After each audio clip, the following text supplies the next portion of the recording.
السلام علیکم عزیز طلباء اور طالبات، امید کرتی ہوں کہ آپ سب خیر و عافیت سے ہوں گے۔ عزیز بچوں، آج ہم پڑھیں گے جماعت 7ویں۔ ہمارا مضمون ہے اردو۔ موضوع آج کا ہے ہمارا وطن۔ ہمارا وطن ہے تو اس میں ہم نظم پڑھیں گے۔ یہ پیج نمبر 96 اب نکالو۔ آج ہم پڑھیں گے یہ نظم، یہ شاعر نے لکھی ہے وطن پر۔ ہمارا وطن، ہمارا وطن اسے جان سے پیارا ہے ہمارا وطن۔ نہ ہو کیوں ہمیں دل سے پیارا وطن، نہ ہو کیوں ہمیں دل سے پیارا وطن، کیوں نہیں ہمیں پیارا اپنا دل سے یہ ہے جنت کا ٹکڑا ہمارا وطن۔ جنت کا ٹکڑا، اتنا خوبصورت جنت جیسا یہ ٹکڑا ہے جو ہمارا وطن ہے، ہم اسے بہت پیار کرتے ہیں۔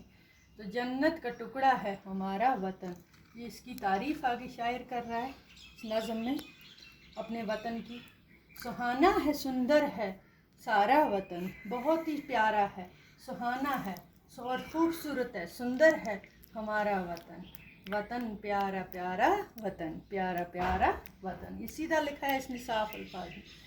ہیں دریا رواں گیت گاتے ہوئے، ہیں دریا رواں گیت گاتے ہوئے، پرانی کہانی سناتے ہوئے۔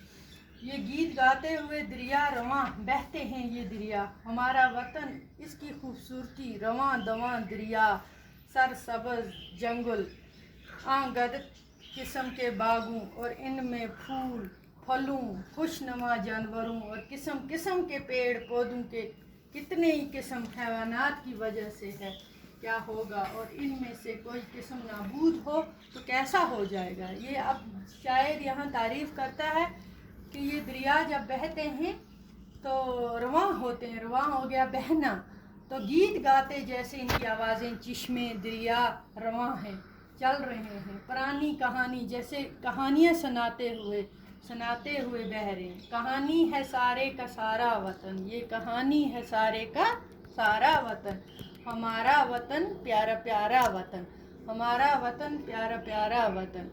اس تعریف کرتا ہے اس میں شاعر اپنے وطن کی، اپنے وطن سے پیار کرو، اپنے وطن کی حفاظت کرو۔